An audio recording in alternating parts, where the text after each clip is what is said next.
Bonsoir, merci également à l'IREMO de me permettre d'intervenir dans le cadre de cette controverse. Oui, effectivement, j'ai développé une sorte de passion pour la Syrie il y a déjà un petit moment, puisque j'y ai séjourné quelque chose comme 8 années entre 1990 et 2010, dans le cadre chaque fois de recherches sur des thèmes aussi variés que les villes de Syrie centrale. Donc j'ai fait une thèse sur Homs et Hama. Donc j'ai une pensée particulière pour cette ville de Homs qui m'a accueilli pendant de nombreuses années et qui désormais n'est qu'un amas de ruines, enfin pour 60% en tout cas de sa surface. J'ai travaillé plus tard sur les stratégies sociales liées à la précarité. Ces questions de stratégie sociale liées à des situations de crise sociale et économique ont à voir aussi avec ce qui se passe actuellement, la façon dont la société syrienne arrive malgré tout à résister dans un contexte politique et économique extrêmement difficile. Et puis plus récemment, avant que ne se déclenche la révolte, j'ai travaillé sur la transformation des espaces et des formes du négoce et du commerce en Syrie et au Liban dans le contexte de la libéralisation économique. Donc l'apparition, si vous voulez, c'est un petit peu travailler sur la problématique des souks au moll. Donc une espèce d'évolution assez spectaculaire que la Syrie a connue ces 10 dernières années et qui a vu apparaître des espaces de consommation tout à fait inédits que Léla d'ailleurs a également travaillé et étudié de son côté. Alors, juste un petit rappel, peut-être, je sais pas, après tout, tu as peut-être l'intention de le faire, mais des événements, c'est-à-dire la chronologie du. J'aurais dû le faire. Oui, je vais le faire rapidement, pour ceux qui n'ont peut-être pas tout suivi. On est dans le contexte du printemps arabe, en mars 2011, à Dera, donc une petite ville, une ville du sud de la Syrie, des enfants inscrivent sur les murs de leur école des slogans hostiles au régime. Ils sont arrêtés, torturés, rendus dans un piteux état à leurs parents. Ceux-ci manifestent leur mécontentement. Une manifestation plus générale a lieu, elle est réprimée, c'est la ville entière qui s'embrase. Les forces de la répression tirent sur les manifestants et c'est finalement tout un processus révolutionnaire qui se met en branle et qui va peu à peu s'étendre à l'ensemble de la Syrie, partant des campagnes et des périphéries urbaines pour atteindre les centres des grandes villes, hormis le centre de Damas et la ville d'Alep qui mettra plus de temps à réagir, non pas par conviction politique, mais parce qu'elle est l'une des villes les mieux quadrillées par les fameux Shabiha. Et donc c'est une ville qui a évidemment peur. Alors bon, la problématique d'Alep est un peu particulière parce que c'est aussi une ville qui a soutenu le soulèvement des frères musulmans en 82 et qui a payé très lourdement ce soutien. Donc on peut en parler dans la discussion si vous voulez. Répression féroce, les manifestations restent pacifiques, et j'insiste là-dessus jusqu'à septembre-octobre 2011, s'organisent, notamment sous la forme de comités locaux de coordination. Ces comités locaux de coordination sont donc par ailleurs chapeautés par une commission générale de la révolution syrienne, à l'instigation notamment de Souer el-Atassi, une opposante notoire. Et ces comités locaux de coordination assurent l'organisation des manifestations, l'information et l'aide aux victimes, et puis l'ensemble finalement de la logistique, à peu près dans tous les grands centres urbains de Syrie. Les manifestations ne cessent pas, malgré la répression. Parallèlement, on assiste à partir de l'été 2011 à des défections au sein de l'armée de soldats ou sous-officiers qui refusent de tirer sur la foule et qui prennent leurs armes et rejoignent leur région d'origine, leur village, dans lesquels ils vont constituer des bataillons. D'abord des groupes de défense, d'autodéfense, et puis ensuite ce qu'on va appeler des katibas, formés à la fois donc d'un noyau de militaires déserteurs, jamais d'officiers, rarement que des sous-officiers ou des soldats, et puis des volontaires civils donc ces katibas vont peu à peu s'organiser et former au fil du temps ce qu'on appelle l'ASL, l'armée syrienne libre, qui désormais atteint le nombre de 40 à 50 000 combattants. La militarisation Alors l'ASL a d'abord été organisée de manière à protéger les manifestations. Et puis ensuite, elle s'est retrouvée finalement prise dans un contexte de guerre directe et ouverte contre l'armée syrienne.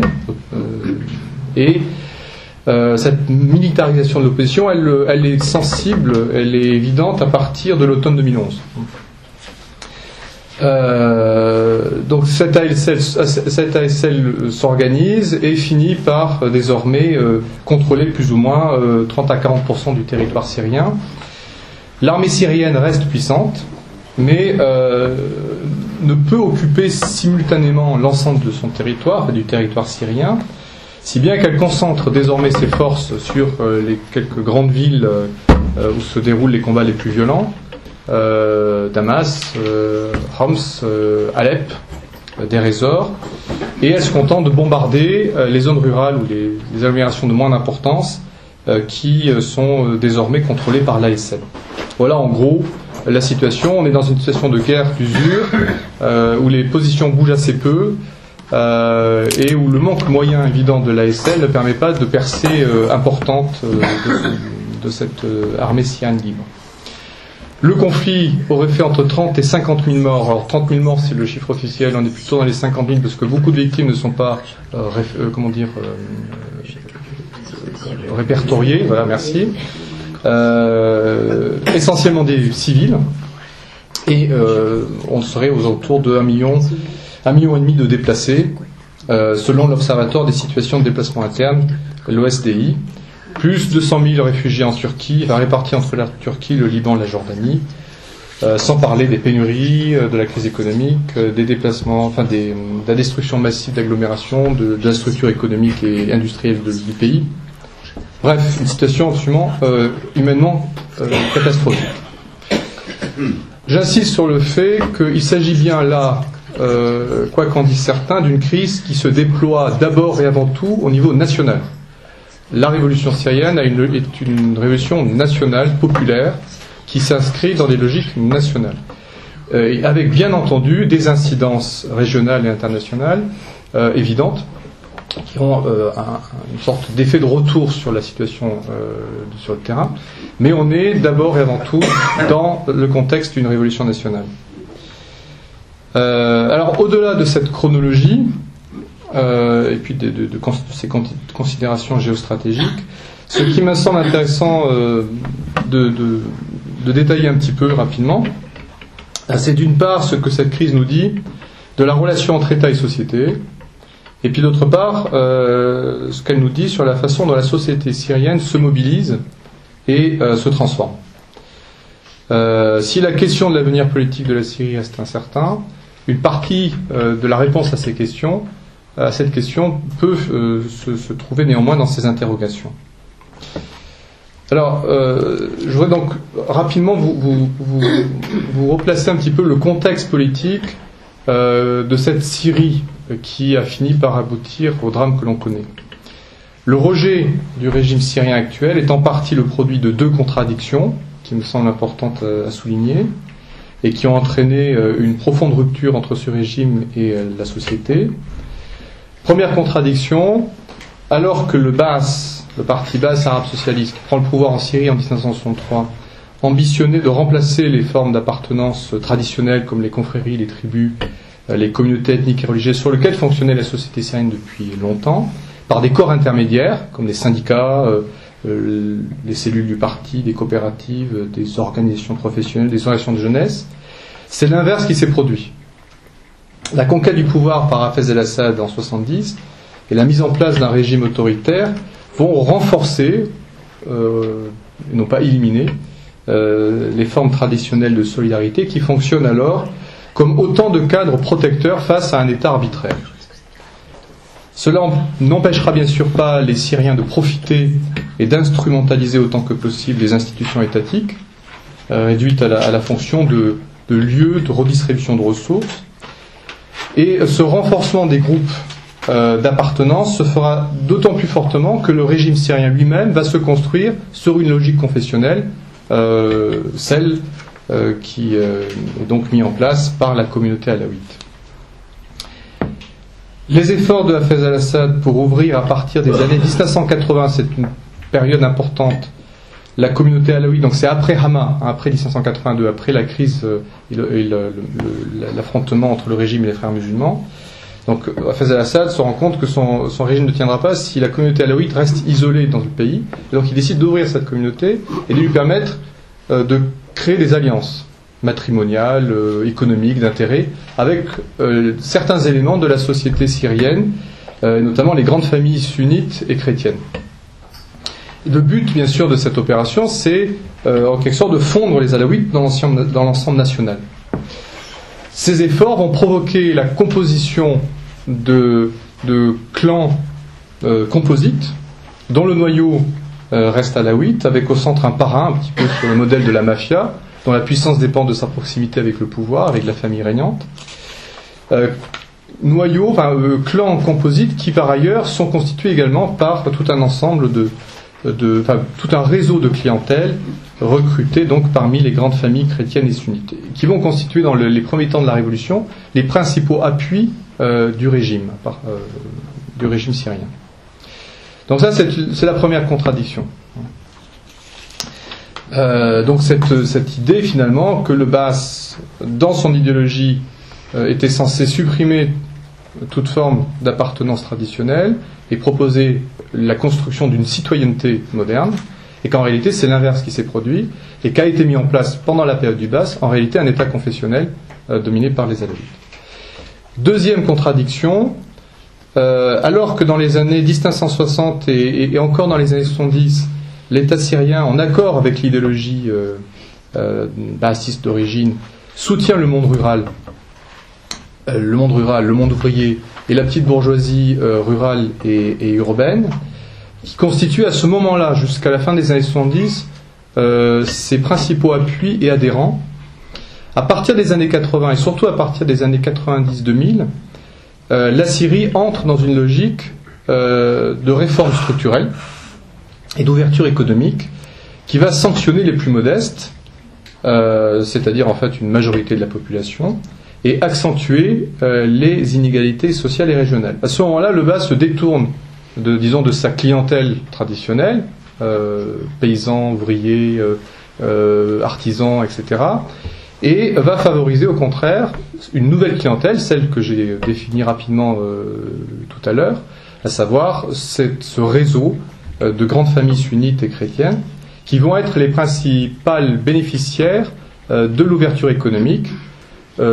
C'est cet ensemble-là, très minoritaire, 5% de la population, qui possède désormais 50% des richesses du pays. Se met alors en place ce que Yasser Mounif appelle un néolibéralisme autoritaire, ou encore un capitalisme des copains. Donc c'est-à-dire une ouverture économique contrôlée, maîtrisée, de manière à ne profiter qu'à certains, évidemment les plus proches du régime. Le parti Baas arabe socialiste perd dès ce moment-là le peu de légitimité qui lui restait, et le régime apparaît clairement pour ce qu'il est, c'est-à-dire une entité prédatrice, une mafia identifiée à un homme, un clan et un réseau de franchisés, pour reprendre l'expression de Jean-Pierre Philu. Autrement dit, le roi est nu, l'État n'existe plus, il n'en a plus que l'apparence. Il a été en quelque sorte phagocyté, privatisé par une élite et ses affiliés. De son côté, la société syrienne n'est pas restée elle-même sans changement. La société syrienne connaît à partir des années 1990 des évolutions importantes qui constitueront autant de tensions, de sources de tensions avec le régime. Alors ces évolutions sont nombreuses. On peut par exemple signaler l'émergence d'une jeunesse urbaine éduquée, ouverte sur le monde, mobile, sachant concilier appartenance traditionnelle et nouvelles formes d'identification, notamment avec une certaine culture mondialisée, mais une jeunesse dont l'avenir est aussi limité par sa capacité à entrer ou non dans les logiques du régime, et dont l'horizon le plus probable est le sous-emploi ou le chômage. Donc, à la veille de la révolte, la crise du lien entre le régime et la société syrienne est profonde. Perte de légitimité, accaparement et privatisation de l'État et de ses ressources par une minorité, corruption et politique arbitraire, et puis évidemment tout l'appareil répressif ordinaire d'un régime autoritaire. Décalage croissant entre le régime et une société désormais malgré tout plus ouverte et ayant de nouvelles aspirations politiques et sociales. Quand je suis arrivé en Syrie en 1990, il n'y avait que 2 chaînes de télévision. Pour pouvoir communiquer à l'extérieur, il fallait attendre 2-3 heures afin qu'une ligne se libère. Et il n'y avait bien sûr quasiment pas d'autres moyens de communication que ces moyens-là. À partir de 95-96, on a vu apparaître les chaînes les paraboles. Et ça a été le début de l'ouverture, si vous voulez, du pays à d'autres réalités culturelles, sociales, que celles qui avaient été les siens jusqu'à présent. L'Internet, d'ailleurs promu par l'actuel président Bachar el-Assad comme un moyen de moderniser la société, a été aussi bien sûr un élément important du changement social, en tous les cas dans cette jeunesse-là.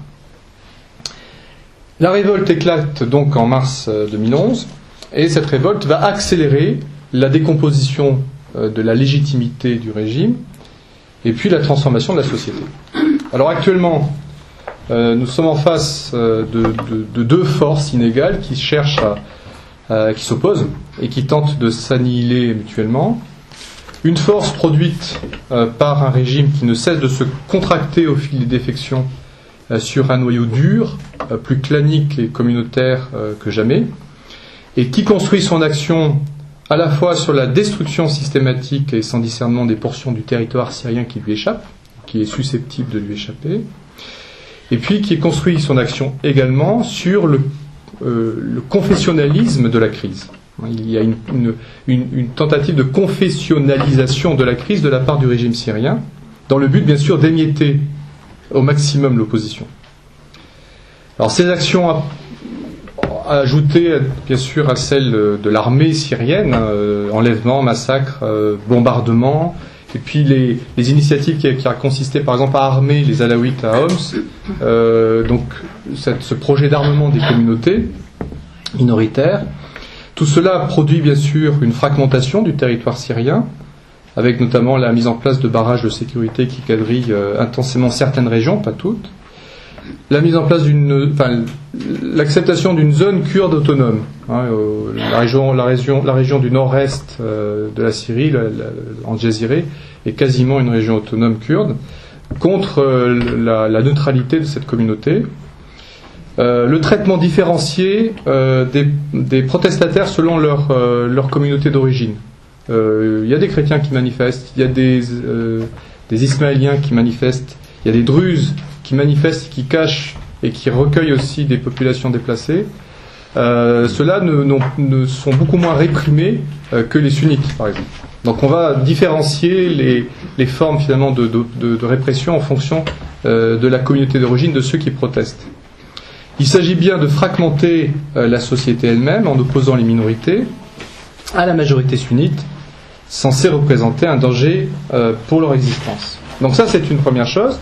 Deuxième force en présence, c'est bien sûr celle produite par les révolutionnaires civils et militaires qui, au contraire, inscrivent pour le moment leur action dans une logique unitaire et supracommunautaire, pouvant toutefois être mis à mal d'une part par les coups de boutoir du régime, et puis bien sûr, il ne faut pas l'ignorer, par certaines forces réactionnaires présentes dans l'opposition elle-même. On parle des salafistes, bien qu'ils soient minoritaires, ils existent, ils sont là, et ils représentent un danger pour la révolution elle-même. Mais on peut dire, et cela peut être perçu comme un paradoxe, que pour l'heure, la société syrienne n'a que rarement été aussi unie dans son opposition au régime. Représentée dans toutes ses composantes au sein de l'opposition, cette société a su développer de nouvelles formes de mobilisation politique et de solidarité horizontale, impliquant toutes les communautés, y compris certains alaouites, y compris des chrétiens, y compris des druzes. Les druzes du Djebel Ala, dans la région d'Idlib, sont aux côtés des révolutionnaires, bien qu'ils ne participent pas militairement aux opérations. Ils accueillent les réfugiés, ils disposent de moyens qu'ils mettent à disposition de l'armée syrienne libre ou des militants civils. Alors, ces nouvelles formes de résistance et d'action, elles elles sont rendues possibles, bien sûr, grâce à la mobilisation civile. C'est-à-dire que l'ASL, la résistance armée, ne pourrait pas être possible, ne pourrait pas agir comme elle agit actuellement s'il n'y avait pas le soutien populaire et puis tout un réseau d'organisations qui permet justement l'information, enfin, la circulation de l'information et du renseignement, la mise en place d'hôpitaux de campagne, le fait de pouvoir recueillir des fonds pour payer soit des armes, soit des médicaments, soit tout un ensemble de produits de première nécessité. Alors il y a aussi toute une partie de l'opposition qui est par exemple qui produit aussi un certain nombre de journaux clandestins qui sont diffusés. Il y a des industriels qui offrent une partie de leur production, si tant est que leur usine fonctionne encore, à la Révolution, de manière à ce que des produits puissent circuler sur un marché parallèle. Et ces produits sont vendus à bas prix, en tout cas à un prix raisonnable, rien à voir avec ce qui se vend ordinairement dans les rues et dans les magasins. Bref, là se met en place une organisation de résistance de la société face à la répression. Dans les régions et les villes sous contrôle de l'ASL, des conseils civils, élus pour certains, associant parfois civils et militaires, ont été mis en place. Ils s'occupent de gérer les affaires courantes. Ils pourraient d'ailleurs constituer un modèle pour l'après-Assad. À leur propos, Jean-Pierre Filiou parle d'une recomposition par le bas du pays, d'un pays qui a toujours été construit par le haut. Là, on est vraiment dans la création finalement d'une société, alors une création fragile, incertaine, mais néanmoins bien présente, d'une société civile qui est là dans une phase de résistance. Alors au-delà de ces questions-là, il y a aussi toute une... J'ai bientôt arrêté. Il y a là toute une dimension symbolique qu'il faut aussi prendre en compte, il me semble, qui est importante. On fonctionne beaucoup dans cette révolution sur les symboles. On est vraiment là dans une période de construction d'une geste révolutionnaire, d'une histoire révolutionnaire, d'un mythe révolutionnaire, avec ces figures héroïques, Derazak classe, puis tel ou tel martyr. Il y a toute une martyrologie qui se met en place, d'enfants, de femmes, d'hommes, de résistants, d'intellectuels disparus, de gens torturés, de massacres, de lieux aussi qui symbolisent la répression. Il y a des dizaines de Guernica en Syrie et qui participent à la construction d'un discours et d'une mythologie révolutionnaire dans l'action et dans le présent de la révolution. C'est ce qui est assez extraordinaire. Et donc émerge sur ce plan-là, un plan symbolique, un autre niveau de solidarité qui existe donc entre les hauts lieux de la révolte. À travers les slogans, les chansons entendues dans les manifestations d'un bout à l'autre du pays, s'expriment de nouvelles formes d'appartenance et d'identité construites dans la résistance au régime. Les villes et les régions qui sont les plus durement touchées sont solidaires et sont perçues sur un mode héroïque, au point de modifier l'image que l'on avait de certaines villes. Alors, l'exemple, c'est Homs. Homs, en Syrie, c'est un peu les Belges de la Syrie. Il y a plein de blagues sur les Homsiotes, sur leur supposée folie. Et on a toujours, les Syriens parlent toujours des Homsiotes avec un sourire en coin. Bon. Maintenant, on n'en parle plus du tout de cette manière-là. C'est une ville qui a résisté, qui a été quasiment détruite. Et Homs et les Homsiotes sont devenus la capitale de la révolution. Et les Homsiotes apparaissent comme des figures de la résistance. Donc l'appartenance à cette géographie héroïque de la Révolution constituera sans doute un élément important de la nouvelle identité nationale syrienne. Il semble donc pas utopique de considérer que c'est bien dans cette geste partagée que pourrait se construire une part de l'unité de la Syrie de demain. Comme le souligne l'opposant Yassine El-Haj Saleh, la Révolution a donné naissance à une nouvelle génération de jeunes Syriens de toute origine dont le destin est à jamais marqué par la lutte politique qui constitue une expérience nationale fondatrice. Mais aussi, cette révolution a donné naissance à un nouveau sentiment d'appartenance qui transcende les identités meurtrières dans lesquelles le régime souhaite cantonner cette opposition.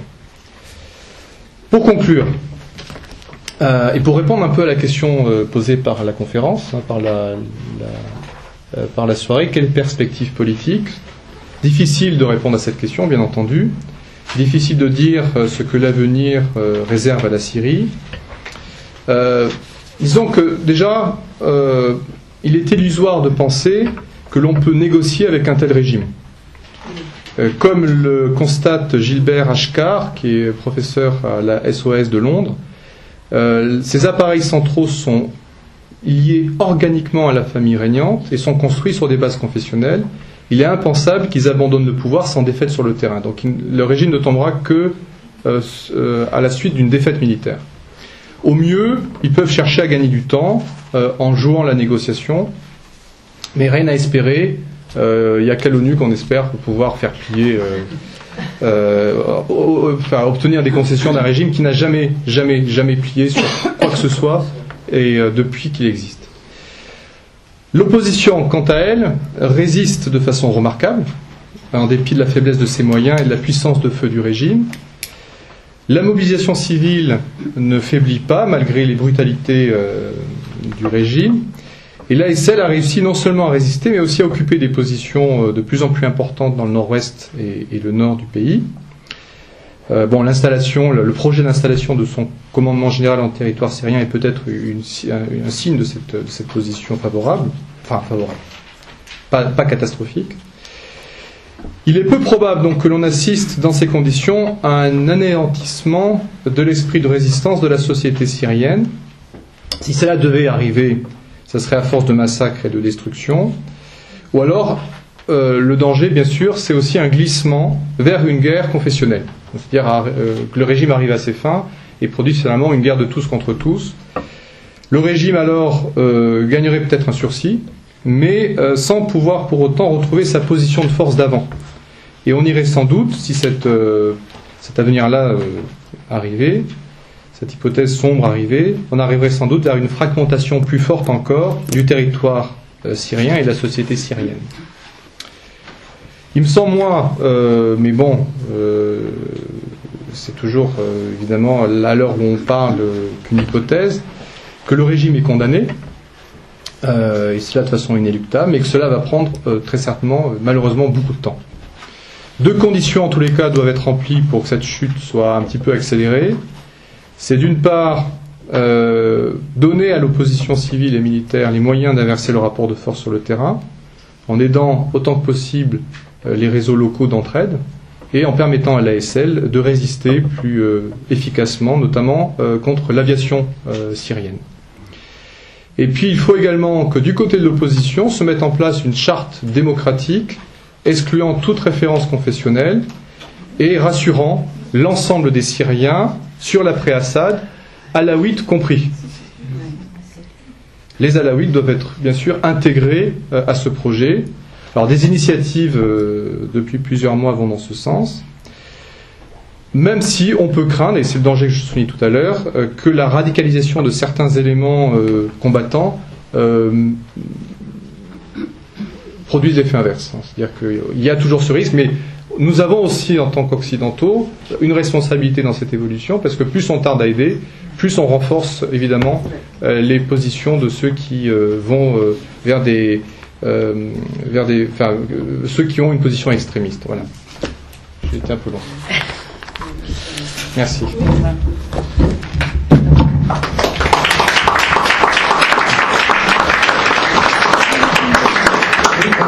Merci beaucoup Thierry. Je pense que ta présentation a permis à la fois de remettre en perspective les événements, de bien souligner le fait qu'on est dans un contexte d'une révolution politique et qu'effectivement c'est un peuple qui est rentré en résistance, qui est majoritairement en résistance et en révolte, soit directe, soit indirecte, contre un régime dont les jours sont probablement comptés. Mais c'est probablement plutôt en mois qu'en jours que ça se compte, évidemment. Donc, je pense que ta présentation a aussi permis de rendre compte du fait qu'il y a une mobilisation extrêmement active à l'échelle locale de la population syrienne. Je pense que c'est quelque chose sur lequel on pourra revenir pendant le débat. On est assez loin des représentations un peu caricaturales qu'on peut avoir de cette révolution syrienne et surtout de la dimension armée qui maintenant occupe l'essentiel des médias, du fait des destructions massives et de la souffrance de la population dont là, nos deux intervenants vont pouvoir rendre compte plus directement. Mais qui ont tendance, représentation des médias, qui ont parfois tendance à gommer toute cette dimension de révolte civile et de résistance civile qui permet, comme tu l'as dit très justement, aussi à l'action militaire de se développer. Donc je vais donner la parole maintenant à Pierre Borel, qui n'est pas de MSF, je m'excuse de l'erreur, qui travaille à la fois pour MSF et pour Amnesty International, qui a été avec MSF en Syrie il y a quelques mois, qui va retourner pour une mission de MSF dans quelques mois, mais qui là revient d'une mission pour Amnesty International au Liban, dans le cadre des camps de réfugiés syriens qui se sont établis au Liban, et c'est de cette expérience de terrain que vous allez nous rendre compte maintenant. Merci beaucoup. Merci.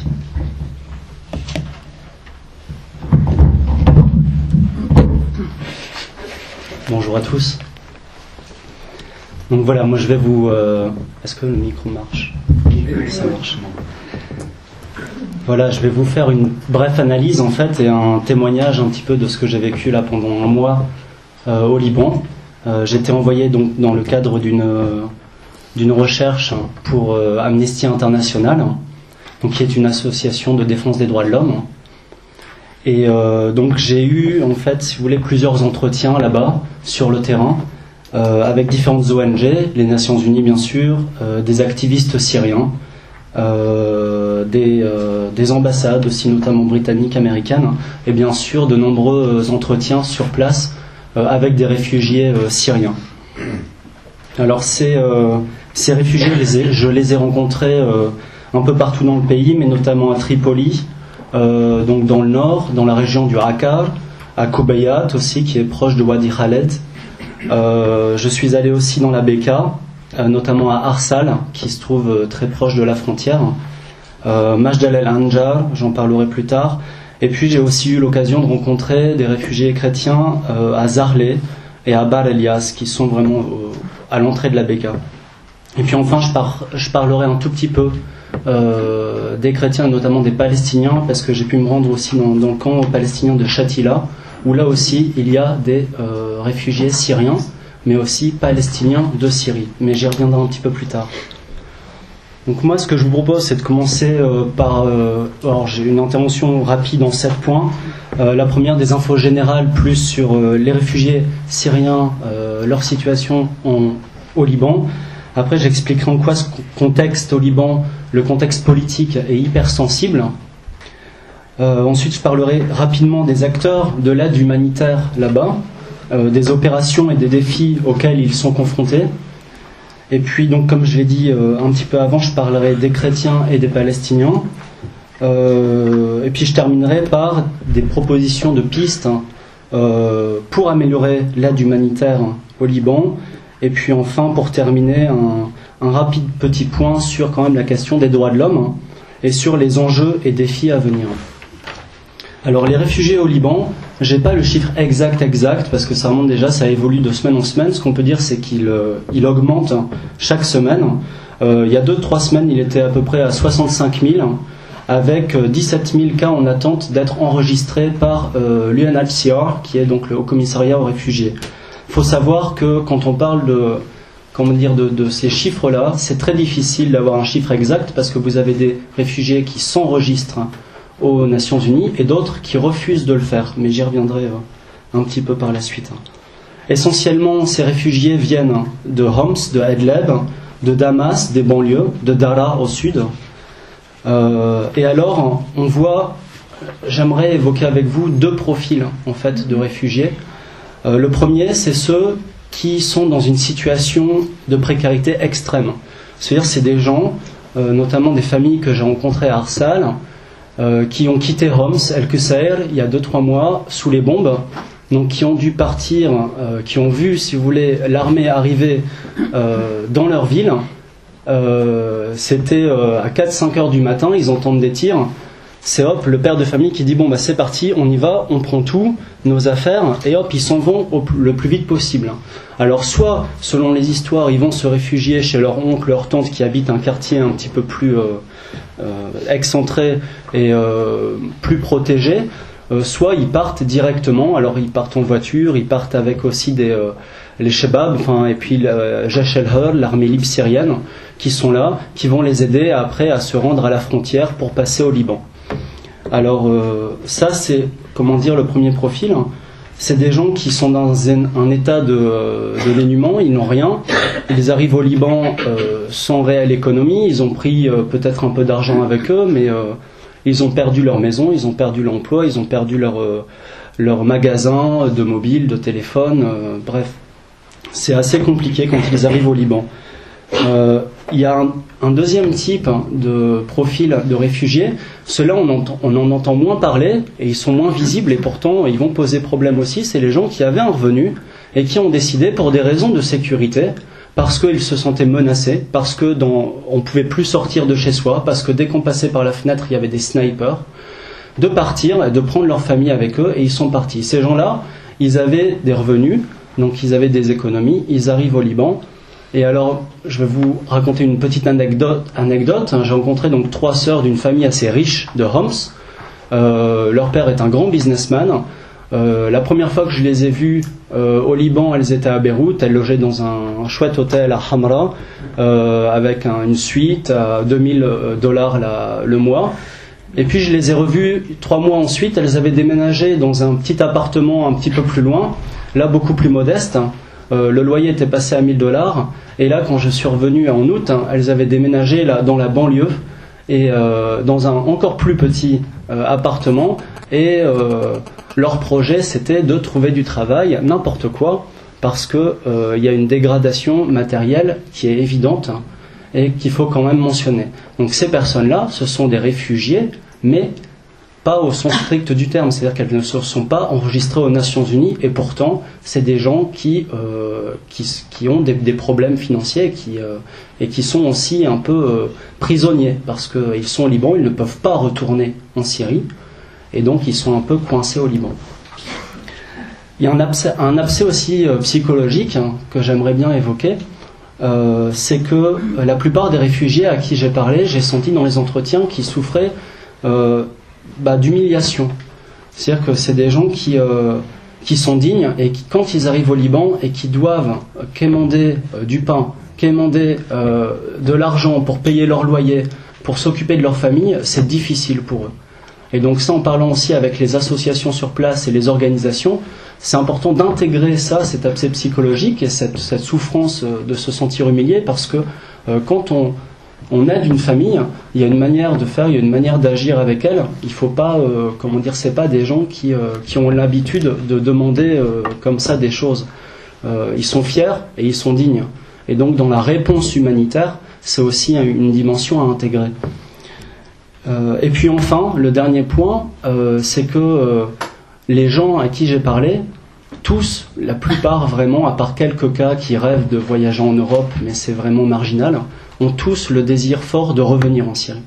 Donc ce ne sont pas les réfugiés au Liban ne se projettent pas au Liban, si vous voulez. Ils ne vont pas rester au Liban, ils s'y sentent mal et ils veulent revenir. Il n'y a pas de camp au Liban, j'y reviendrai par la suite. On n'est pas en Turquie. J'étais en Turquie avec la MSF et puis parce qu'on passait la frontière pour aller en Syrie, mais là oui il y a des camps, il y a Kilis, il y a Gaziantep, il y en a Antakya, il y a des camps. Au Liban il n'y a pas de camp. Donc les gens sont éparpillés partout. Et donc j'y reviendrai par la suite.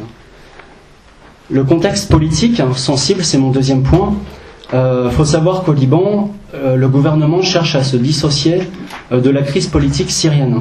Il recherche une position neutre, qui est très difficile à trouver, mais en même temps, il ne peut pas se distancer de la question des réfugiés syriens sur son territoire.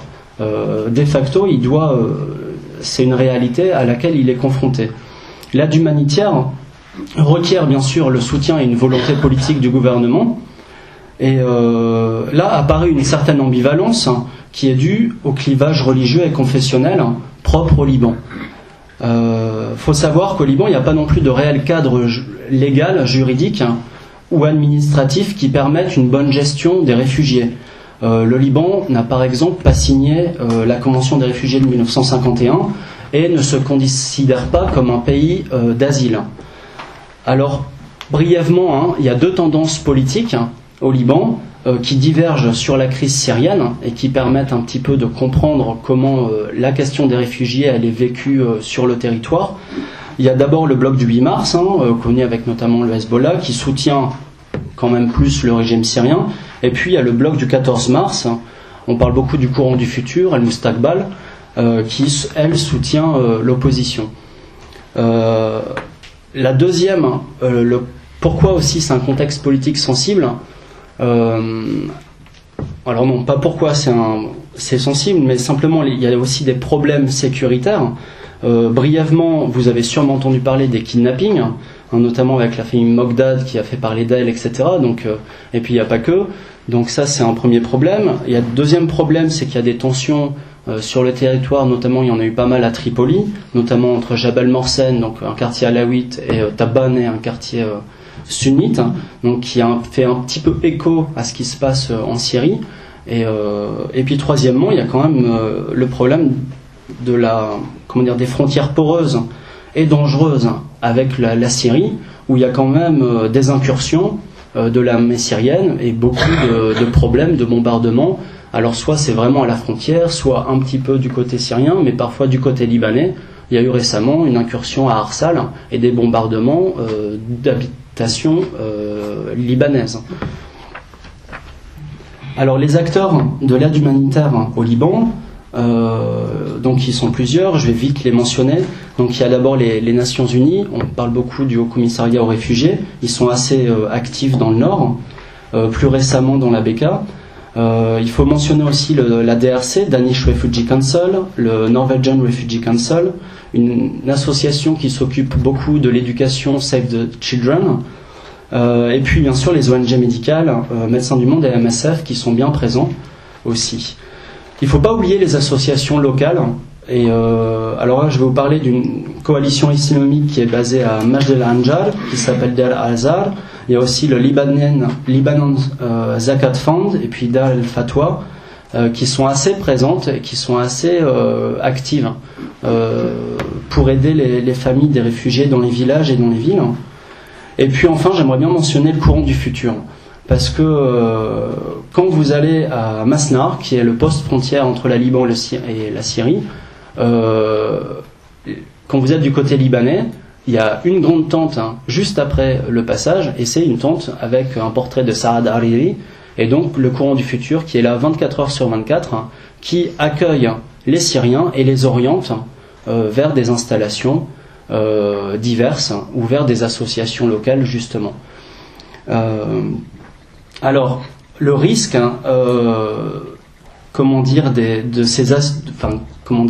des activités de ces associations locales et aussi du courant du futur, c'est peut-être d'avoir parfois une approche un peu sectaire, et ça c'est dans les entretiens que j'ai lus, je l'ai un petit peu ressenti aussi parfois, avec des bénéficiaires qui vont avoir, selon leur religion, selon la région dont ils viennent, ou leur degré de religiosité, vont avoir accès aux aides ou pas.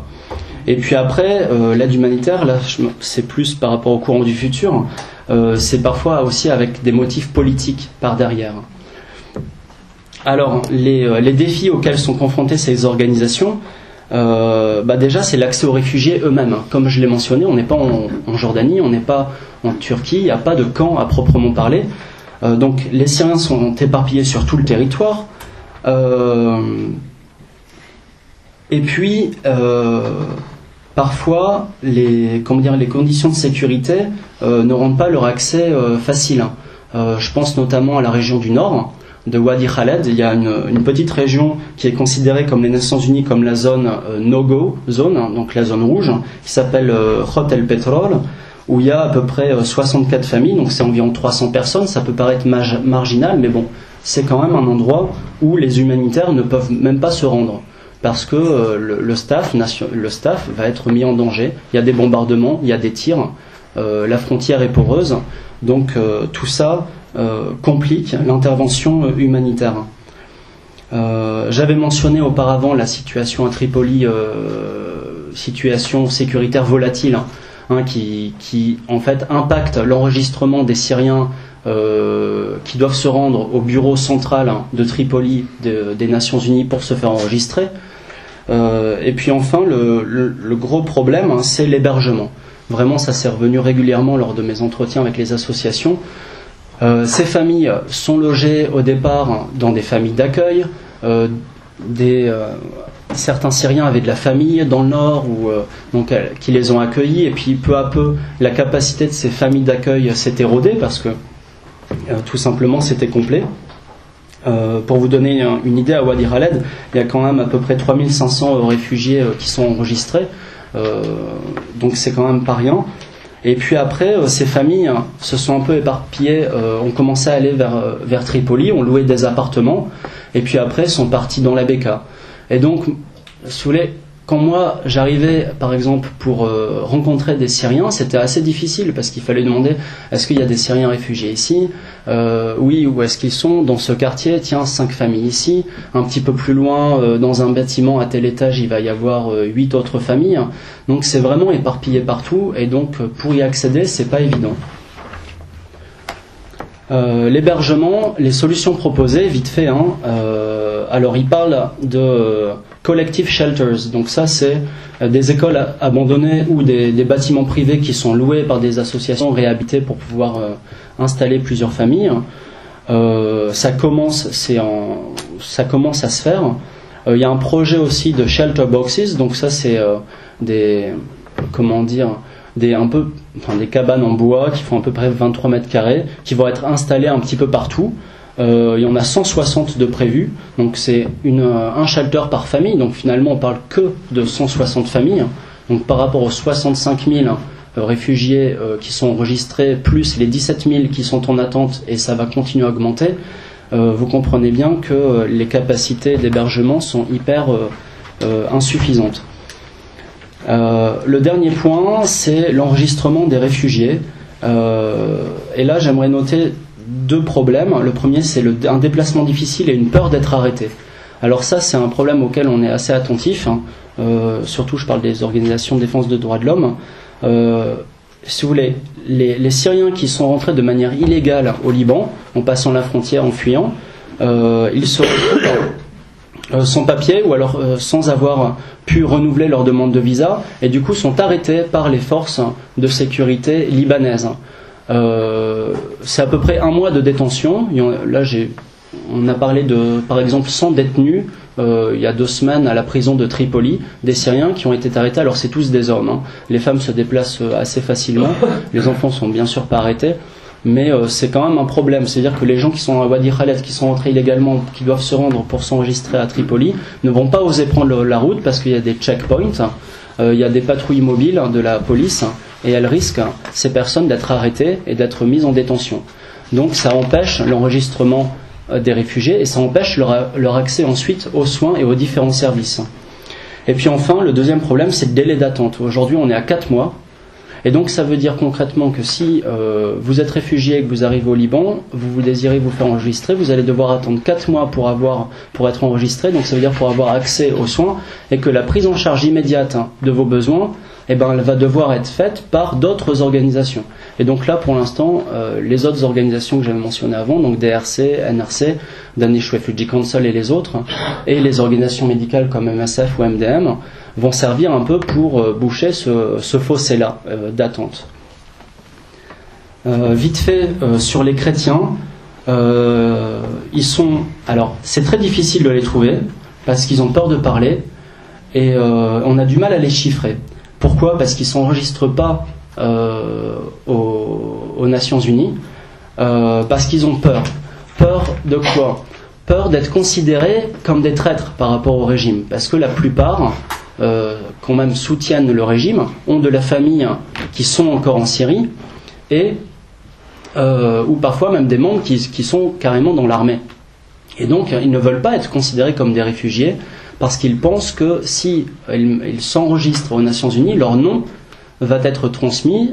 Il y a des rumeurs qui disent que les listes des Nations Unies vont être transmises par la suite au gouvernement syrien et que donc il pourrait y avoir des représailles sur des familles en Syrie.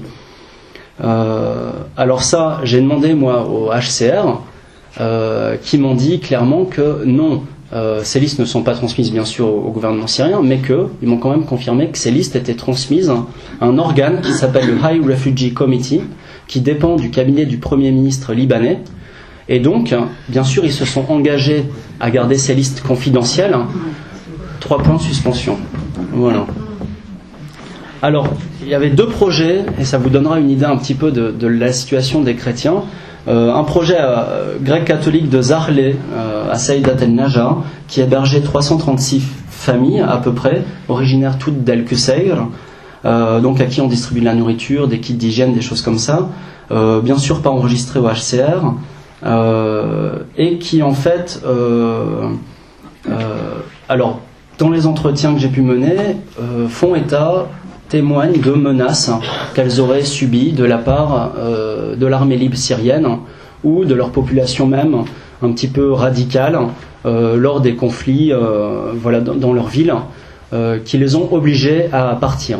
Alors bien sûr c'est difficilement vérifiable comme information, mais bon c'est quand même important de le souligner. Les Palestiniens, je vais accélérer un petit peu. Alors les Palestiniens, ils sont considérés comme, on les appelle officiellement les déplacés palestiniens venant de Syrie. Ça c'est l'appellation officielle de l'UNRWA, qui est une autre organe des Nations Unies qui a le mandat pour les réfugiés. Et alors eux, ils sont environ 3000 au Liban. Mais alors encore une fois, ils ne sont pas tous enregistrés, donc c'est difficile. Le problème avec les Palestiniens, c'est que quand ils arrivent au Liban, ils ont droit à un visa de 7 jours, renouvelable une deuxième fois, donc ça leur fait 15 jours. Après 15 jours, il y a quelques mois, ils devaient retourner en Syrie pour pouvoir renouveler leur passeport. Le gouvernement a décidé que non, ils pourraient renouveler leur demande de visa à la sécurité générale, Aman el-Am, à Beyrouth, moyennant $35 par personne, donc c'est quand même un petit peu élevé pour une famille de 4 personnes, ça fait $140, pardon, mais qui leur donne droit à 15 jours supplémentaires, mais c'est 1 mois, au bout duquel ils sont obligés de toute façon de retourner en Syrie. Conséquence, les Palestiniens vont au Liban, vont dans les camps palestiniens et n'en sortent pas. Parce que dans les camps palestiniens, ils se sentent un peu protégés. L'armée ou les services de police libanais vont rarement dans ces camps et de toute façon ne demanderont pas les papiers aux Syriens. Donc ils sont entre guillemets tranquilles. Mais ce qui fait qu'on se retrouve avec des gens qui sont en situation illégale. Autre problème, l'UNRWA ne peut pas faire de transfert de dossier. C'est-à-dire qu'on pourrait imaginer que voilà, j'étais réfugié palestinien en Syrie, je demande un transfert de mon dossier au Liban. Impossible. Les seuls cas, ce sont des mariages. Donc une Palestinienne originaire de Syrie qui va se marier avec un Palestinien qui est résident au Liban, donc là éventuellement ça peut marcher. Mais c'est les seuls cas de transfert de dossier. Et en réalité, l'UNRWA m'a confirmé que par rapport à ces problèmes de visa, donc on se retrouve avec des gens qui sont en situation illégale, fait bien sûr un petit peu pression sur le gouvernement libanais, mais n'attend rien du gouvernement libanais concernant cette question. Comment améliorer l'aide humanitaire? Quelques pistes. Déjà une approche générale qui consisterait à dépolitiser en fait la crise humanitaire pour éviter les tensions et les freins à sa mise en œuvre.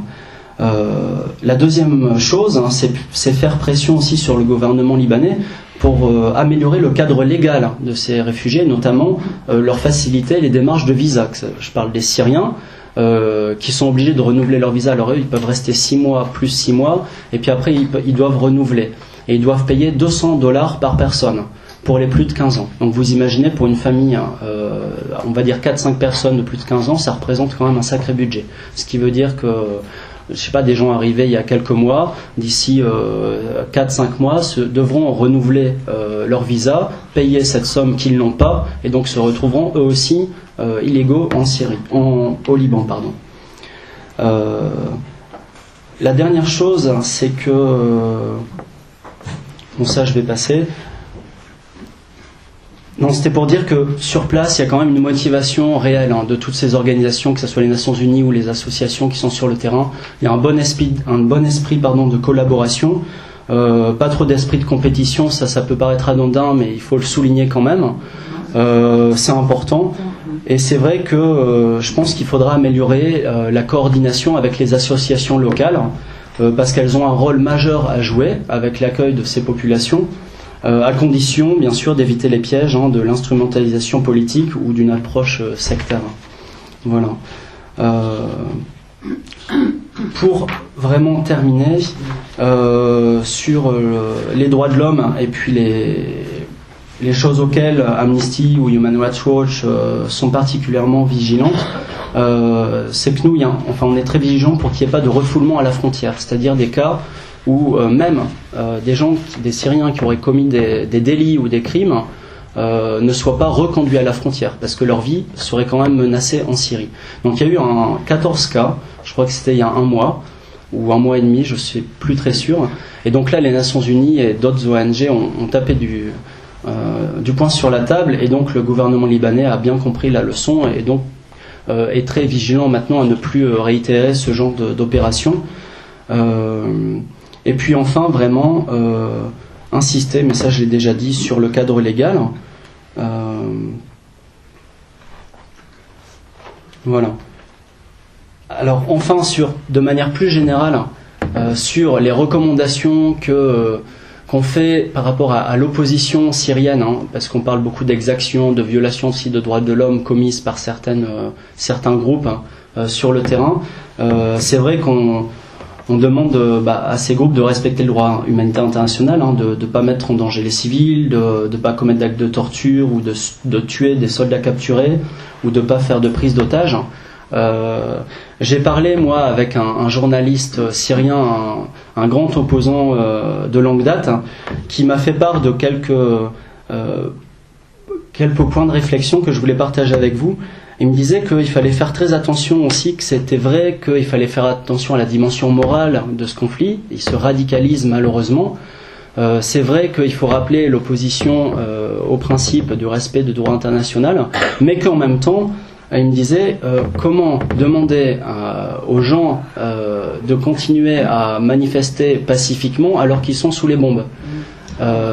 Comment dire, il faut quand même être conscient de ça. En même temps, il me disait c'est le danger en Europe, c'est que à force de se focaliser sur une interprétation, sur une analyse un peu violente du conflit, on va oublier on va penser que cette révolution pacifique syrienne n'existe plus. Or, les opposants veulent continuer le combat, pas forcément militaire, et donc ça c'est important. Il ne faut pas non plus discréditer le droit à l'autodéfense. Et lui insistait enfin sur cette volonté de réfléchir sur la citoyenneté plutôt que de se focaliser sur une interprétation en mettant en exergue le droit des minorités. Parce que quand on parle beaucoup des chrétiens, des alaouites, du sort des druzes, on a une approche un petit peu confessionnelle de ce qui se passe en ce moment, le risque, c'est de faire le jeu quelque part du régime. Cette interprétation, cette vision-là, en fait, elle obscurcit politiquement l'opposition syrienne. Elle dénonce cela parce qu'elle dit elle pense que ça va obscurcir le caractère universel populaire de cette révolution, et que alors dans la réalité, malheureusement, il y a quand même des tensions confessionnelles. Il y a une poussée du confessionnalisme dans ce conflit, ça c'est indéniable. Mais bon, moi personnellement, je pense que les Syriens sont quand même très attachés à leur nation. Un Syrien ne va pas dire je suis sunnite ou il va dire je suis syrien. Ensuite, je viens de telle région, et peut-être si vous lui demandez, mais c'est impoli, il vous dira voilà, moi je suis alaouite ou druze ou sunnite. Mais les Syriens sont comme ça. Et donc le problème, c'est que si ça risque de durer, effectivement, plus ça va durer, plus ce conflit va éroder l'unité de la Syrie, territoriale, confessionnelle, et que malheureusement, les Syriens et l'opposition penseront que effectivement ce régime ne tombera que par la force. Voilà.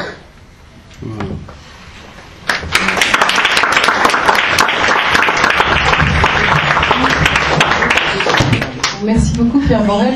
Vous voyez que par rapport au format habituel des controverses où les interventions sont plus courtes, chaque intervenant parle plutôt 25-30 minutes, mais je pense que ça, c'est au bénéfice de tous et que tout ce que vous nous apportez est très précieux. Sur cette question des excès qui ont été commis par certaines forces armées, certains groupes armés en Syrie, je tiens à rappeler ce qui est paru un petit peu dans certains articles de presse au courant de l'été, que les comités locaux d'organisation qu'évoquait Thierry Boissière dans son intervention, donc qui essayent d'organiser la résistance, qui organisent la résistance politique et civile sur place, ont rédigé une charte de bonne conduite, justement en respectant le droit de la guerre, toutes les conventions, la Convention de Genève, etc. Et certaines brigades, mais les brigades les plus organisées, celles qui sont sous un commandement plus ou moins direct de l'armée syrienne libre, parce que beaucoup de groupes se réclament de l'armée syrienne libre, mais la chaîne de commandement de l'armée syrienne libre finalement ne concerne qu'un certain nombre assez restreint de brigades. Et donc cette charte de bonne conduite a été notamment signée par les commandants des brigades de Homs, donc les endroits où la résistance armée est la plus organisée.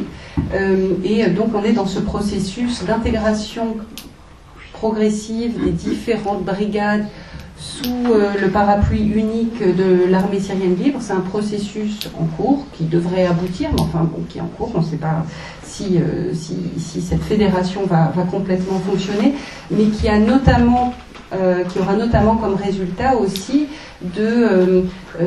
justement d'avoir des systèmes de contrôle de tous ces excès qui sont évidemment inacceptables.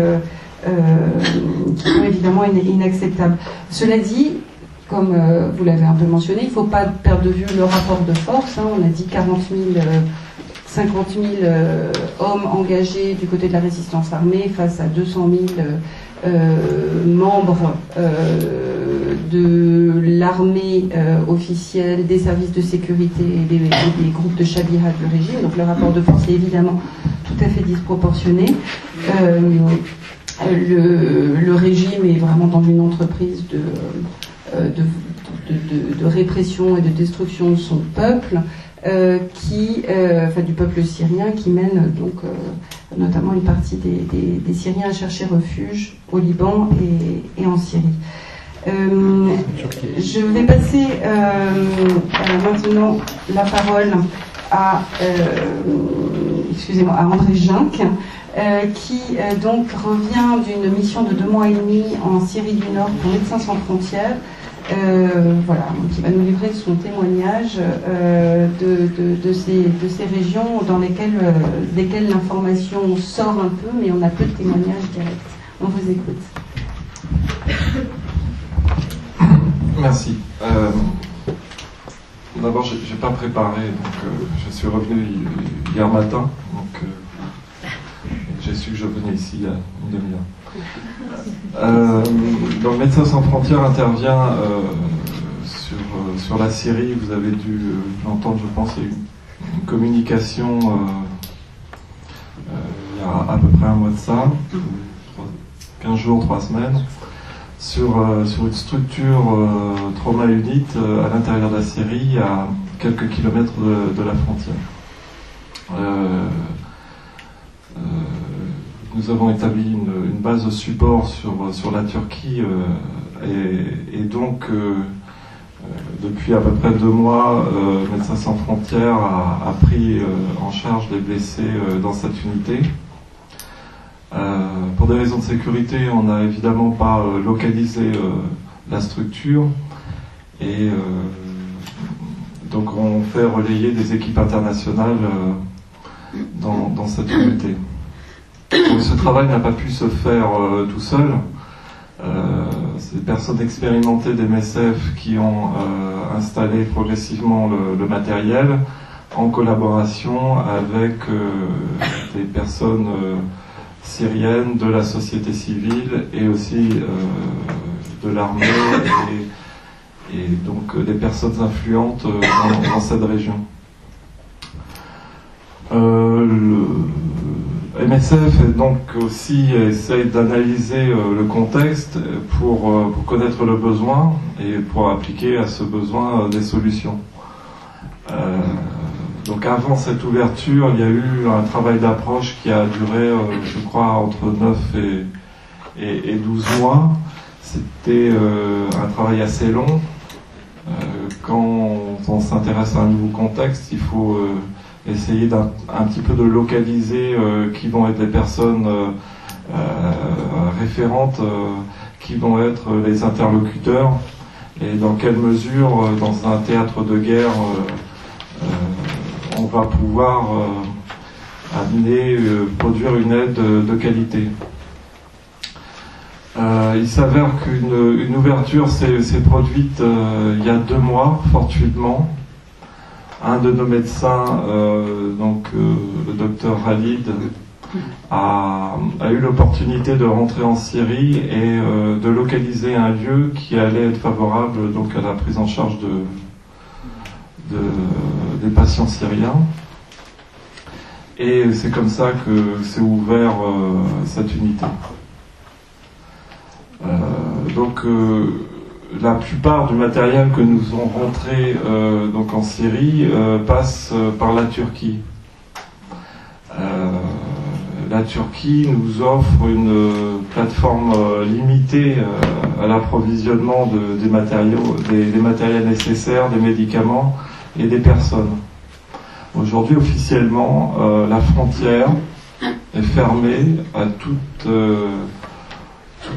donation ou passage de matériel à but humanitaire. Donc, pour approvisionner la Turquie, officiellement, pour approvisionner la Syrie, officiellement, la Turquie ne collabore pas à l'aide humanitaire et à une stratégie bien définie qui lui appartient. C'est un état de droit et décide donc de sa politique sur son territoire. Donc, pour Médecins sans frontières, il paraît assez difficile de produire l'aide à l'intérieur de la Syrie. Alors, évidemment, on passe la frontière et évidemment, on a des interlocuteurs à un niveau local en Turquie qui nous permettent d'amener les matériels nécessaires et d'amener le staff international sur la structure. Ça se passe plutôt bien. On est plutôt aussi confronté à un double langage, le langage officiel, non, vous ne passez pas, et puis le langage officieux, vous pouvez utiliser telle ou telle route pour y aller, ou telle personne. Donc aujourd'hui, évidemment, Médecins sans frontières est illégal en Syrie, on peut le comprendre, mais est aussi illégal en Turquie. Donc ce qui ne facilite pas les choses. Que dans notre organisation, on a l'habitude d'embaucher et des employés, des personnels et de structurer évidemment administrativement notre aide. Et aujourd'hui, ça paraît toujours très difficile d'entrevoir une aide directe. Deuxième exemple, les difficultés des MSF, c'est sans aborder toujours le côté sécuritaire impressionnant d'un théâtre de guerre. La difficulté de faire donc passer ces marchandises par la Turquie en transit, c'est-à-dire sans impacter en quoi que ce soit la Turquie. Là aussi, ça paraît difficile et des négociations sont en cours pour arriver à faire passer ces marchandises de façon plus aisée. Il n'y a pas très longtemps, on a acheté une X-ray machine pour notre hôpital. Et par le circuit qu'on a trouvé a duré 6 semaines. En temps normal, au Sud-Soudan, en Centrafrique, ou même dans un pays en guerre comme la Côte d'Ivoire, vous l'amenez en 3 jours, 2 jours maximum. Donc ça, c'est une première série de difficultés à laquelle est confrontée l'association. Ce qui implique aussi d'employer illégalement des personnes sur le territoire turc, donc des personnes turcs, et évidemment nous employons illégalement des personnes syriennes réfugiées illégalement en Turquie, ce qui finalement se passe plutôt pas mal.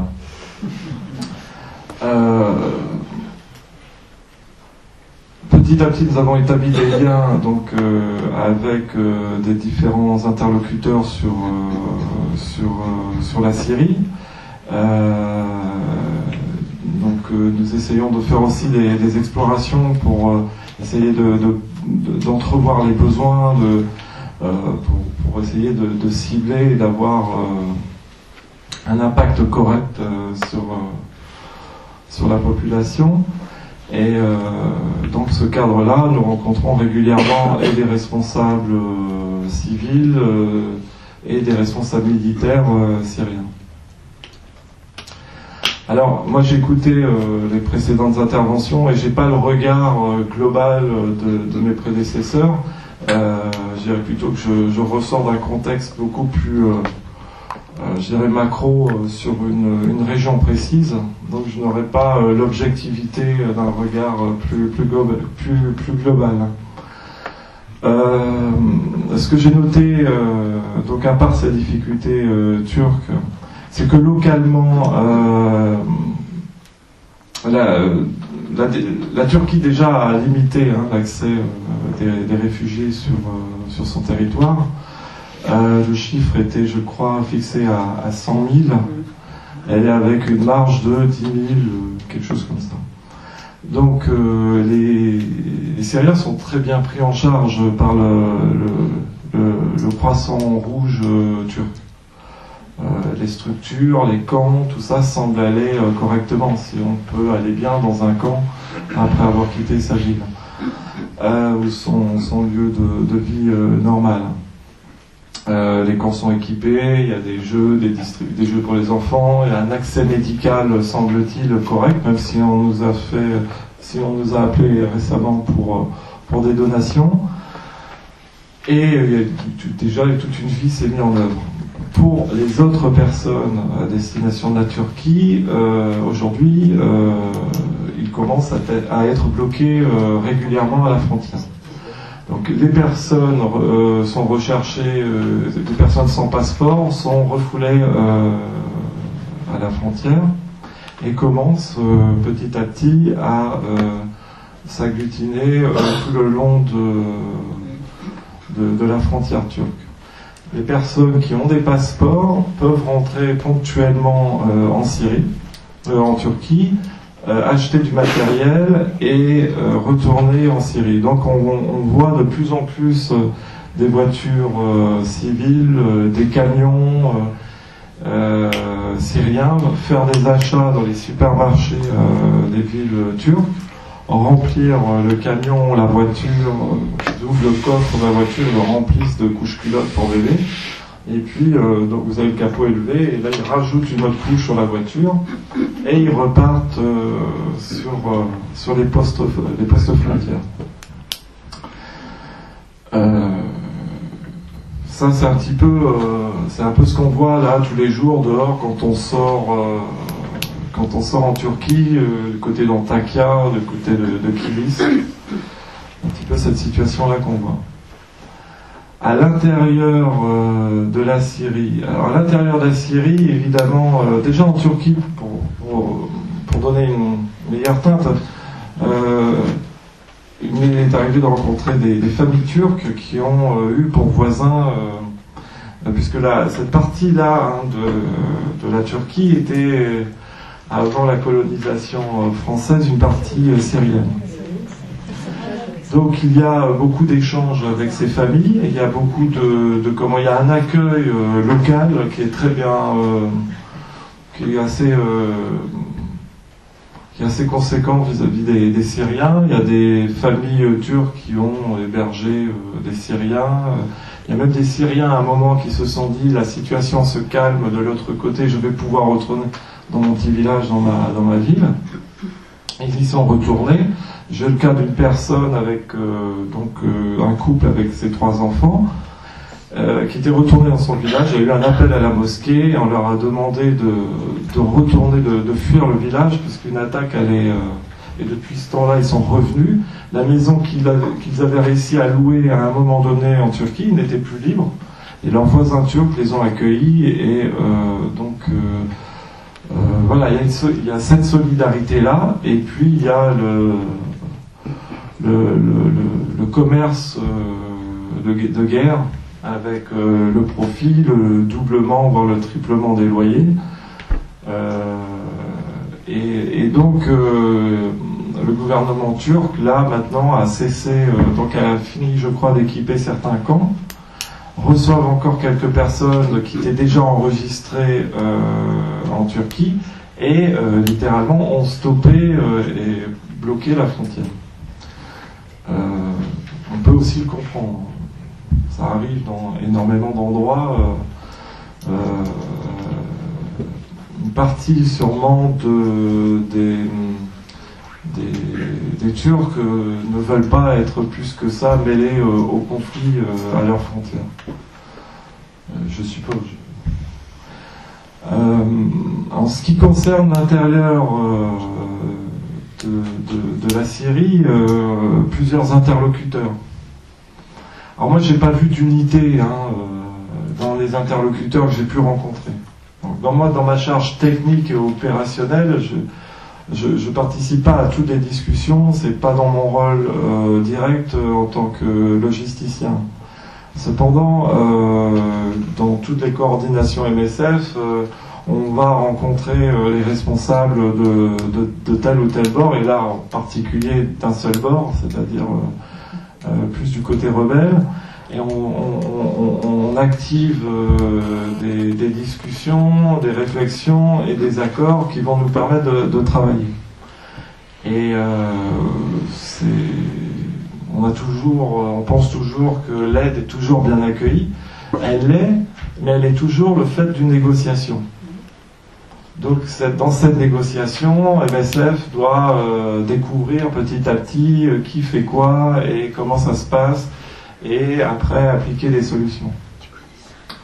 Donc c'est ce qu'on essaye de faire, et sur ce secteur-là, ça fonctionne assez bien. Alors, ce qu'on a remarqué quand même, c'est que on a des interlocuteurs médicaux syriens, et il y a encore 1 an et demi, malgré une situation politique très tendue, il y avait un haut niveau de prise en charge en Syrie. Alors on rencontre des médecins qui évidemment ont une idée très haute de la prise en charge des victimes de guerre. Donc il est toujours très délicat d'aller expliquer que pour faire un hôpital de guerre, on ne va pas employer évidemment tous les matériels d'un hôpital classique. Et on ne va pas pouvoir le faire pour plusieurs raisons. De façon pratique, d'abord, on ne peut pas aménager tout le matériel qui serait voulu. Il y a des difficultés d'approvisionnement, et puis il y a la prise en charge, notamment avec un appui constant sur l'hygiène dans ce qu'on reçoit les PC. Et je ne vais pas rentrer plus dans les détails, mais cette prise en charge n'est pas encore comprise de la part de nos interlocuteurs en face. C'est tout à fait normal, et il faut l'expliquer.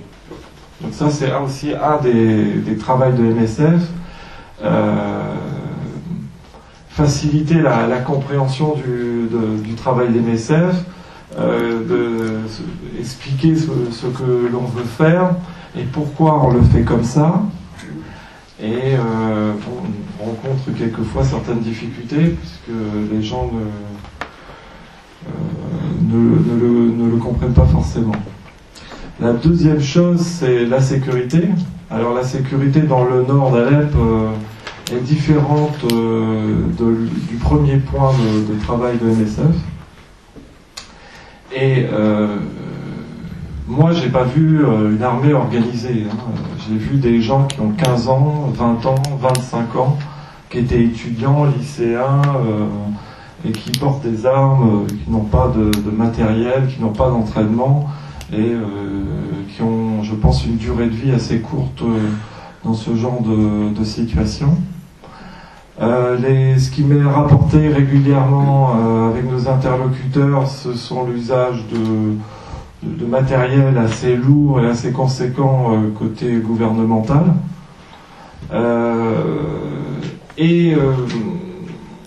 Ce qui nous est rapporté aussi par les soignants, notamment à Alep, c'est les besoins. Le premier besoin, la première demande qui vient de la part des Syriens, c'est le personnel. Au début du conflit, il y avait un grand besoin, il y avait beaucoup de gens à travailler dans les structures clandestines, notamment à Alep. Aujourd'hui, les gens diminuent, les gens se fatiguent, tout simplement. La situation évoluant chaque fois, les gens décident de fuir. Le matériel. Alors la deuxième demande, c'est le matériel. Donc Alep est une ville qui produisait beaucoup de matériel pharmaceutique. Beaucoup de stocks ont été récupérés. Alors juste une petite clarification. Vous allez à Alep, sur une partie de Alep, c'est calme, vous n'avez pas de combat. Et vous avez des combats qui sont plus situés au sud de la ville. Donc il y a presque une situation normale dans certains coins de la ville, et dans une autre partie de la ville, c'est les combats, et vous pouvez bouger d'un endroit de la ville à l'autre avec plus ou moins de précautions. Pas toujours avec beaucoup de précautions, mais voilà, il faut connaître. Vous n'avez pas des checkpoints comme ça bien marqués entre une zone et une autre. Vous les devinez. Vous savez qu'à un certain endroit, comment conduit le chauffeur, il va vous emmener dans un endroit à l'autre, il va accélérer, il va passer, ils connaissent la ville, et tout est comme ça. Vous avez des blessés syriens qui vont aller dans les structures gouvernementales se faire soigner. Alors s'ils ont pris une balle dans l'épaule, ça va être plus compliqué. S'ils ont pris un éclat d'obus, ça va être plus facile à expliquer, et ils vont pouvoir aller se faire soigner dans la structure gouvernementale. Ça va passer. Mais clairement, dans ce conflit, les structures médicales sont visées. Si vous avez vu les images des derniers bombardements sur l'axe Alep et nord du pays, beaucoup de structures ont été visées par les raids aériens.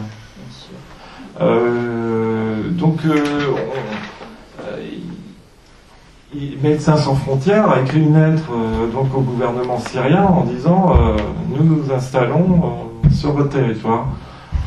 Ils ont répondu c'est à vos risques et périls. Donc c'est une situation bien comprise par les équipes. Je pense que le troisième besoin, il rejoint le premier besoin en personnel et en médicaments, c'est la coordination. Alors c'est la coordination avec les partenaires sur place. Moi je vois ça plutôt comme les Syriens sur place.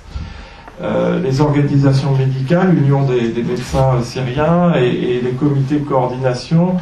Pour MSF, tout est bon. Du moment qu'on rencontre d'autres personnes dans d'autres coins, puisqu'il semble en effet qu'il n'y ait pas une opposition, en tout cas il n'y a pas de groupe, une opposition bien formée. Il y a dans ce conflit beaucoup d'idées différentes. Donc il y a donc beaucoup d'interlocuteurs à trouver, et il faut les trouver, c'est notre métier de pouvoir les trouver pour justement connaître le besoin et appliquer une solution à ce besoin. Voilà, donc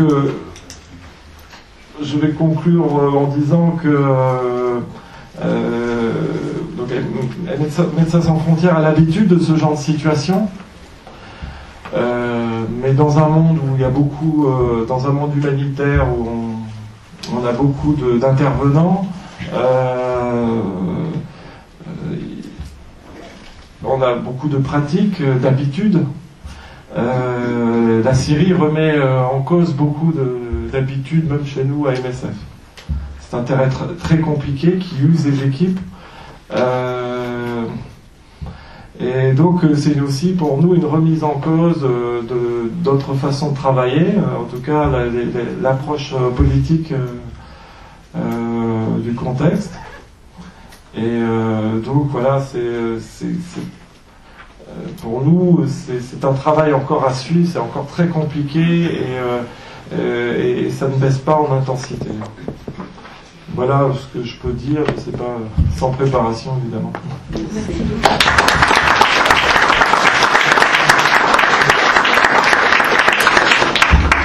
Merci beaucoup pour ce témoignage juste effectivement au moment où vous arrivez de Syrie. Je vais rapidement laisser la parole à Marc Laverne, qui est donc directeur de recherche au Grémo à Lyon, qui va conclure cette première partie de notre controverse par un peu une réflexion conclusive assez rapide, m'a-t-il dit, et pour ensuite pouvoir, mais néanmoins substantiel, pour pouvoir ensuite ouvrir le débat avec la salle. Merci. C'est toujours dangereux de s'engager ça à être bref.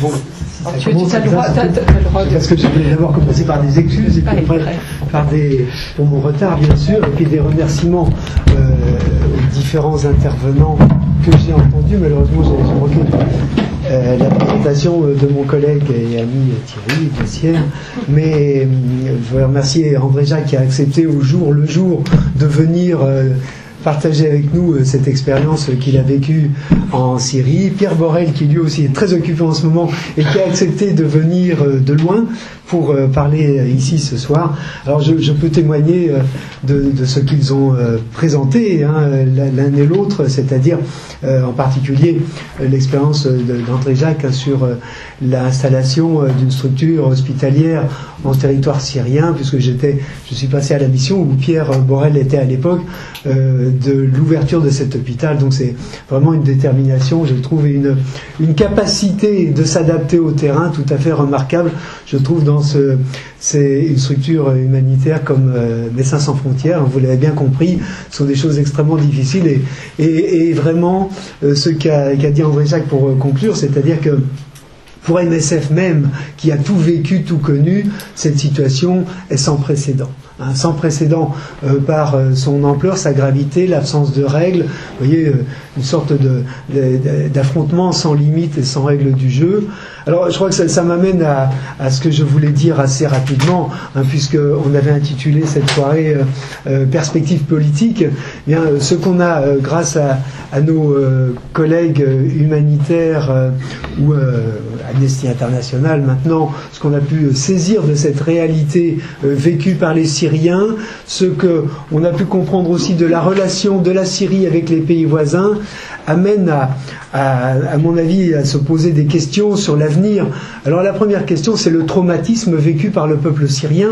Je crois que c'est quelque chose qu'il faut prendre en compte, c'est-à-dire que même si la paix revenait, quel que soit le règlement qui soit trouvé, on a un peuple qui a été brisé, un peuple qui avait été, grâce entre guillemets à ce régime politique qu'il a enduré, diront certains, vécu ou apprécié selon pour d'autres, et puis les opinions ont peut-être varié aussi au fil des époques. Eh bien il y a eu en Syrie une stabilité, une sécurité, et les gens quand ils perdent ça, eh bien à ma foi c'est très difficile de le remplacer par quelque chose qui vaille mieux, qui vaille plus. Quand on parle de liberté, de démocratie, on sait que la République était belle sous l'Empire, donc on peut se demander si les Syriens sont tombés aujourd'hui dans un sorte de maelstrom de catastrophe dont ils ne sortiront pas, même si la paix revient avant des décennies sans doute. C'est une génération, des générations qui sont traumatisées, et on doit prendre ça en compte dans toutes les analyses, tous les scénarios qu'on peut faire sur la chute du régime. Parce que je crois que c'est pas de chute d'un régime qu'il s'agit en Syrie aujourd'hui en plus. C'est vraiment un peu comme pour la chute du communisme. C'est on part dans une autre société, dans d'autres modes de fonctionnement, d'autres modes de vie que les Syriens ne connaissent pas. La Syrie est restée pendant 20 ans, depuis le début de la mondialisation qui a créé cette lame de fond dans tout le monde arabe et dans le monde entier.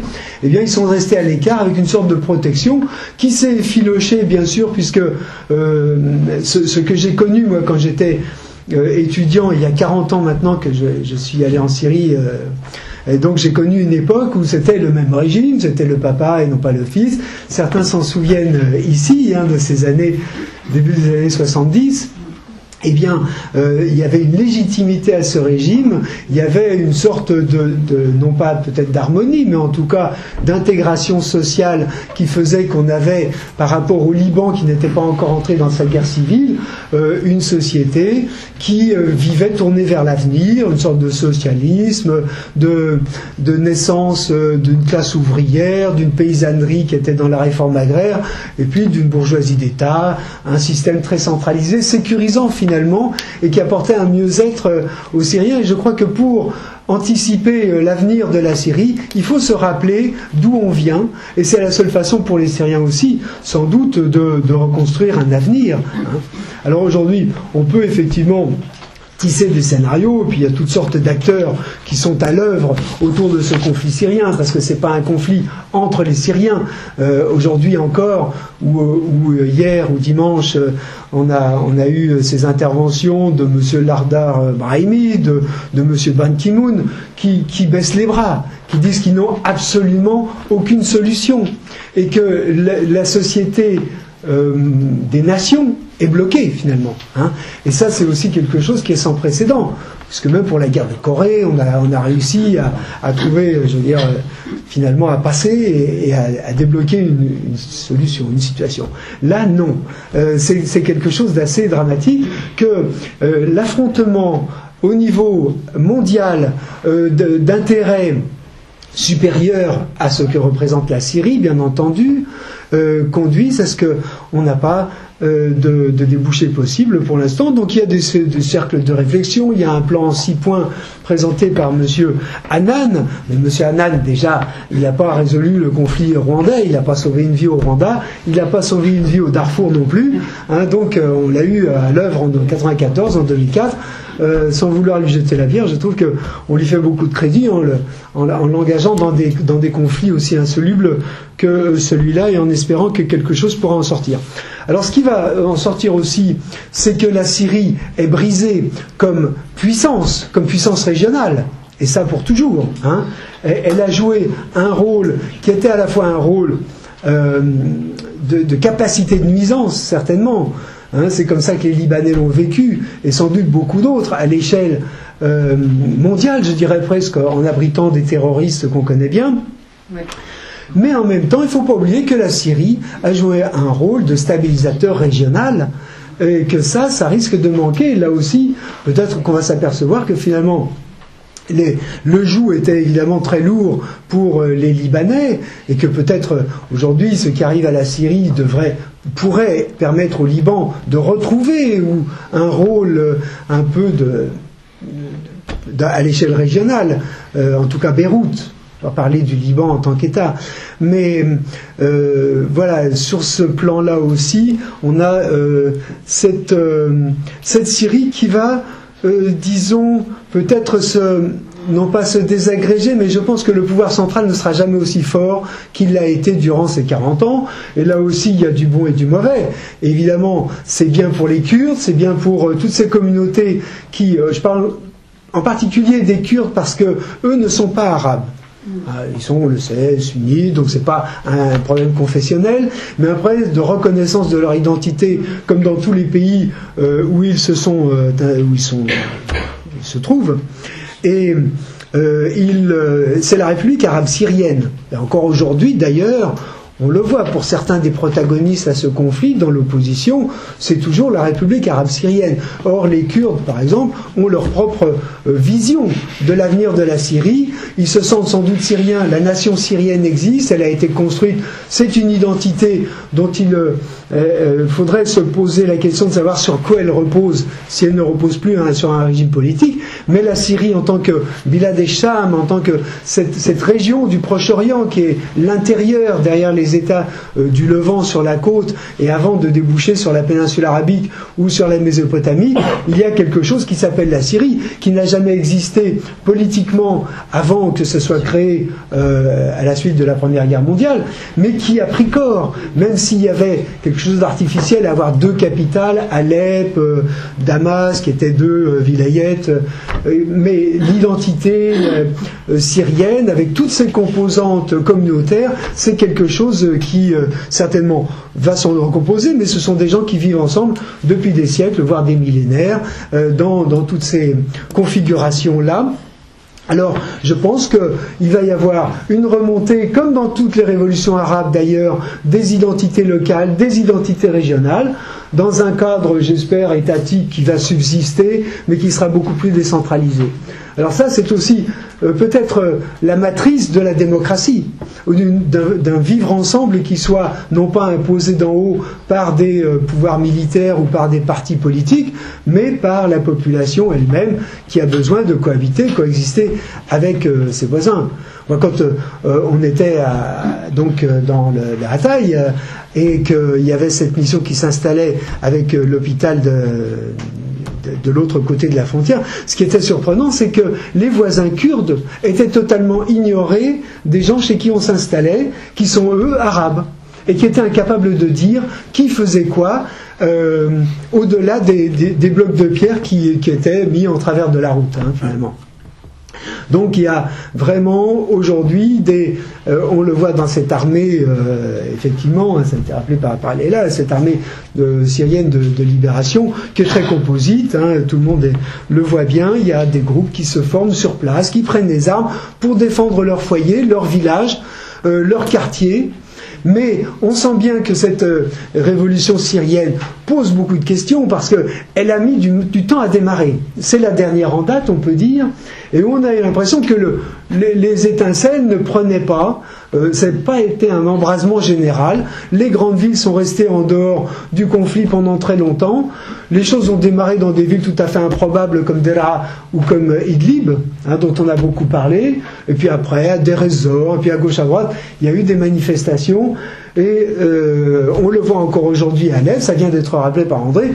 Il y a des quartiers qui sont tout à fait calmes, où on circule, où on fait ses courses, où on va travailler. Et puis à côté, il y a des affrontements d'un acharnement absolu, avec des gens qui passent pour être un peu des professionnels, parce que quand une armée comme l'armée syrienne recule face à des insurgés, il faut vraiment que ces insurgés soient pas des amateurs.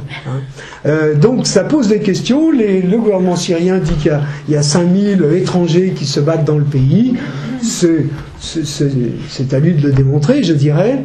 Mais certainement, il y a des compétences qui ne sont pas le fait que des déserteurs de l'armée. Il y a vraiment, je pense quand même, dans cet affrontement syrien, des forces, on le sait, internationales qui sont à l'œuvre. L'Arabie Saoudite, le Qatar d'un côté, ont un plan pour la Syrie de demain, avec un côté islamiste, évidemment, et sans doute la bénédiction de gens qui n'ont rien à voir avec l'islam, de grandes puissances dont suivez mon regard. Je pense que là, il y a des gens qui jouent des jeux un petit peu dangereux. Et puis, il y a d'autres, évidemment, l'Iran joue aussi une grosse carte en essayant de conserver cet allié syrien, mais... vous savez que le démembrement de la Syrie ne ferait pas pleurer tout le monde. Imaginez que les Russes, pour eux, ce qui est important, c'est de garder leur port de Tartous, et puis voilà, avec la montagne derrière, qui serait...